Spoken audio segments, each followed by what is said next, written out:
sendi-sendi Islamnya nalimong, sebagaimana yang telah disabdakan oleh Rasulullah SAW di dalam hadis yang diriwayatkan oleh Al-Bukhari dan Muslim.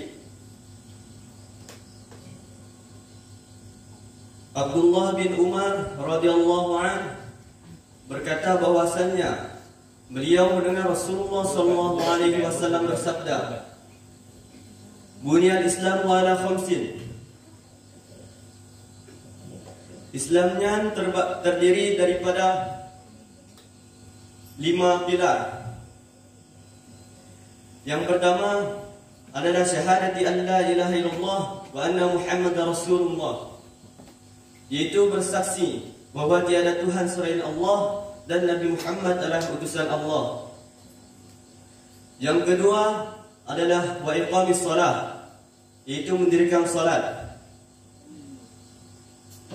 Yang ketiga wa ita'iz zakah, yaitu mengeluarkan zakat. Yang keempat wa hajjil bait, yaitu menunaikan ibadah haji ke Baitullah. Dan yang kelima adalah wasami Ramadan, yaitu berpuasa di bulan Ramadan. Inilah sendi-sendi Islam yang menyebabkan seseorang keluar daripada lingkungan kekafiran, yang menyebabkan seseorang masuk ke surganya Allah Subhanahu wa taala dan jauh daripada siksa api neraka. 5 sendi tersebut merupakan rukun Islam. Barang siapa yang menjalankannya dengan sempurna, maka ia termasuk muslim yang sempurna imannya.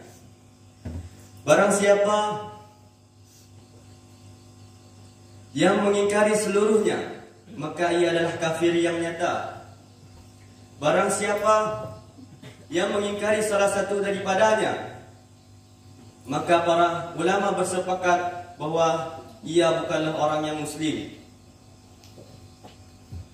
Barang siapa yang meyakini seluruhnya dan melantarkan salah satu daripadanya selain syahadat, maka ia adalah fasik. Dan barang siapa yang beramal hanya sebatas lisannya tanpa dibarengi dengan ikut, maka ia adalah munafik. Allah Subhanahu wa taala berfirman di dalam Quran surat Al-Imran ayat 19, "Innal ladzina 'indallahi al-Islam." Sesungguhnya agama yang paling benar di sisi Allah Subhanahu wa taala hanyalah Islam.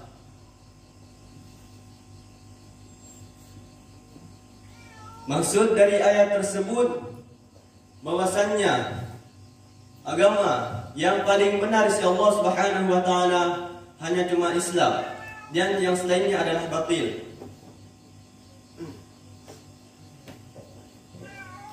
Maka barang siapa yang menganut agama selain agama yang disyariatkan oleh Allah kepada Rasulnya, maka agama tersebut tidak akan diterima di sisi Allah Subhanahu wa taala. Dan sungguh di kelak akhirat nanti ia termasuk orang-orang yang sangat merugi.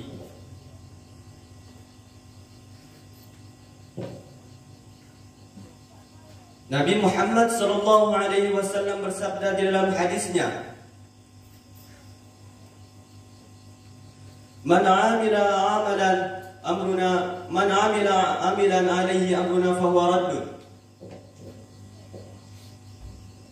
Barang siapa yang berbuat amal tanpa didasari dengan syariat kami, maka ia tertolak.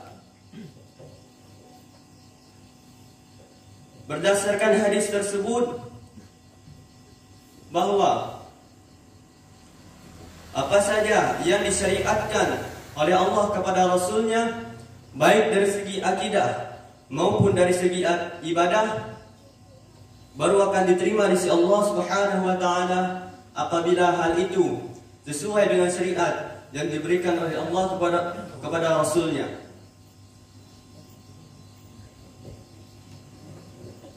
Hadirin sidang jamaah Jumat yang dirahmati oleh Allah Subhanahu wa taala. bila dipandang dari sejak syariat diturunkan sampai hari akhir nanti, maka agama Islam dapat dibagi dua. Yang pertama, Islam yang dipandang dari segi umum. Yang kedua adalah Islam yang dipandang dari segi khusus. Yang pertama, bila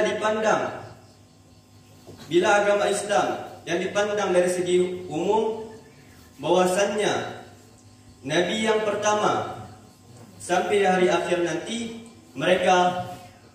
syariat mereka adalah Islam, yang berarti tunduk beramal hanya kepada Allah Subhanahu wa taala.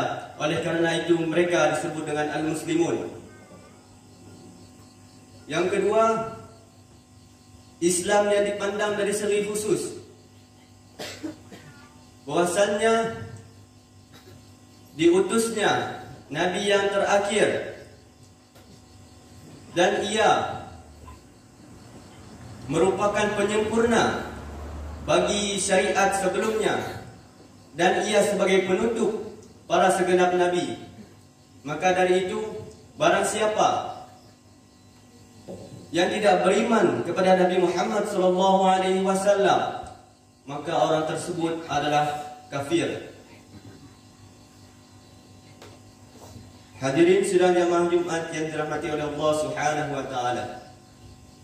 Maka dari itu kita harus yakin bahwa cuma agama Islam yang akan diterima di sisi Allah Subhanahu wa taala, dan juga kita harus yakin bahwa agama Islam adalah agama yang telah sempurna.